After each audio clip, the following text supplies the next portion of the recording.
When someone says, "I'm not interested," it almost never means that the door is completely closed. It usually means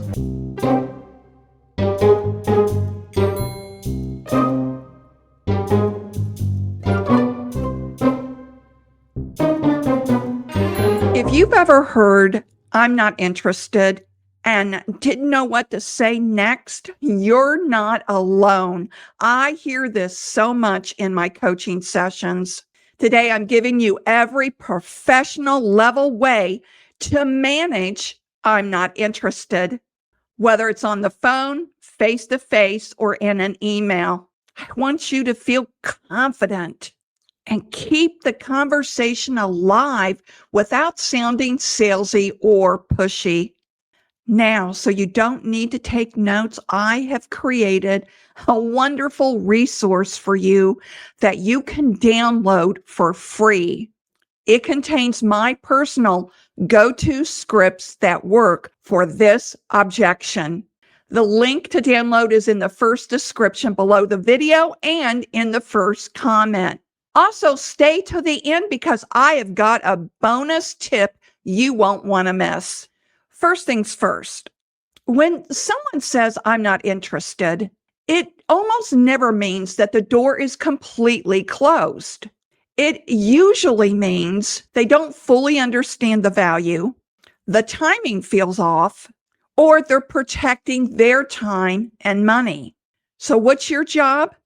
To keep the conversation going in a low pressure and curious way. The worst thing you can do is react defensively or with frustration. Your energy has to say, "No problem. I'm just here to understand you better." So these important mindset tips are important. Stay calm and neutral. Assume they're open, just a little guarded. Seek to understand, not sell harder. Now, when you hear "I'm not interested" on a phone call, my favorite response, and one that I teach all my clients, is simple and powerful. "Thanks for letting me know. Tell me more about your no." Notice I'm not fighting them. I'm inviting them to talk more.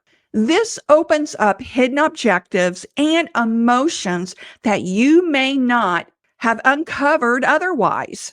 So here's a small note. Slightly pause after "thank you for letting me know," so it feels more conversational. So let me say that again. "Thank you for letting me know. Tell me more about your no." Now, caution. If you let that pause linger too long, it could cause the caller to hang up. So it's got to be brief. Now, here's some more alternative responses that you can rotate in. "I hear you. Can I ask what made you say that?"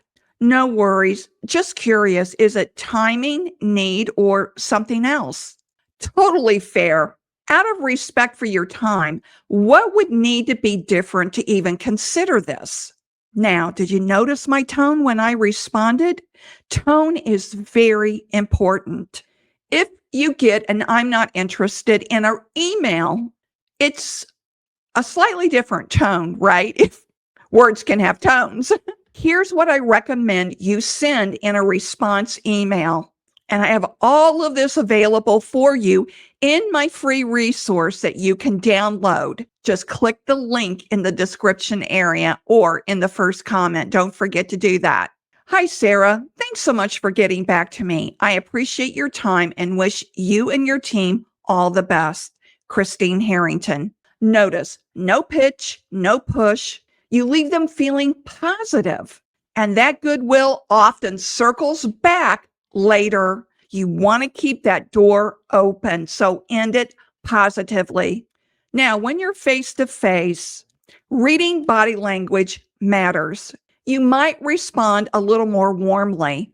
Smile lightly and say, "I completely understand. Would it help if I share just one quick idea and you tell me if it's relevant?" Or, "Fair enough. Just so I understand, what were you hoping to find when you first agreed to meet with me?" The goal is collaboration, not confrontation. Tone in your voice is absolutely essential. Now, here's the bonus power move. If you want to be unforgettable after receiving a no, do this. Send a follow-up message later. Circumstances change. It could be a valuable article or a quick insight, just something quick you can send in 6 months. You're proving you're committed to value, not just the sale. Here's a suggestion for an email follow-up, and it's in the free resource below in the description area. Hi, Sarah. Often circumstances change. Since we last talked on October 30th, 2024, have your circumstances regarding your declining sales been resolved, or are you open to talking again? That's a great email follow-up you can make in about 6 months. Remember, circumstances change, and so do decision makers. I'm not interested is not the end. It's the beginning of better understanding your prospect. Approach it with curiosity, professionalism, and confidence. You'll be amazed how often that no becomes a maybe, and then a maybe becomes a yes.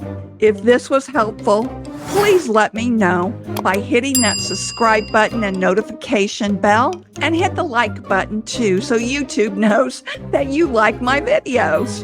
Now, I'd like to know in the comments, which response will you use first?